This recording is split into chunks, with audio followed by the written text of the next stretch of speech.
Cooler में रहा, cooler में रात भर सैया हमर बढ़े टेम्परेचर, तू धरावेला थ्रेसर, तू धरावेला थ्रेसर।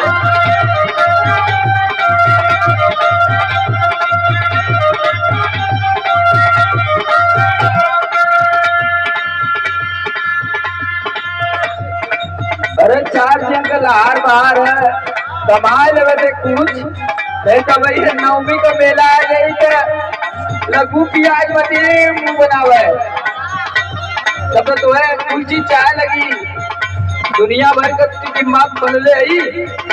सुन सुनावा कैसे छनी पूरी रोज रोटियां बेलाई,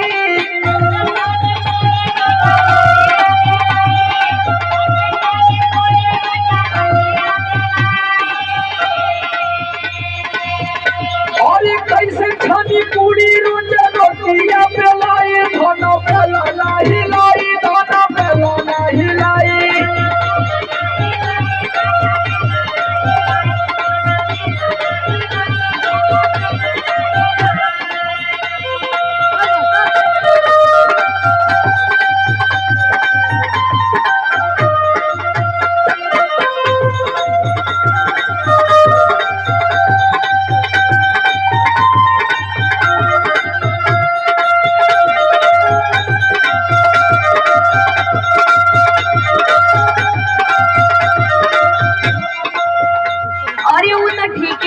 जाना तनी के कमाई बना तो का खाइल जाई, लेकिन तनी घरों रहल जरूरी समझा।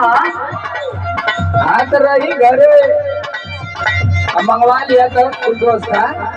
सुना सुनावा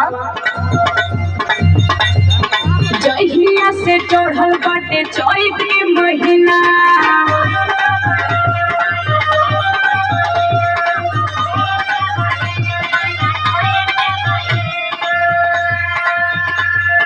सुतेला ना घरमा बोलमा एको दिना, तनी घरों रहे सीखा। हाँ बराबर ठीक से सिखाई है। जहिया से चढ़ल बाटे चैत के महीना, सुतेला ना घरमा बोलमा एको दिना, दाबे दाबे तकिया पे गोर जाला में चार। अरे टीवी देखा पड़ेगी, मोबाइल में टिकटॉक पर वीडियो बनावल कर टाइम पास हो जाई। देखा थी कौन मेहराज बनावत थी, हमरे ना आवेला हो, यह खाली तोरे ना वाला।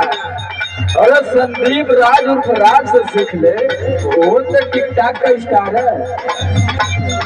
कभी कभी तकिया पे गोर जाला में चार।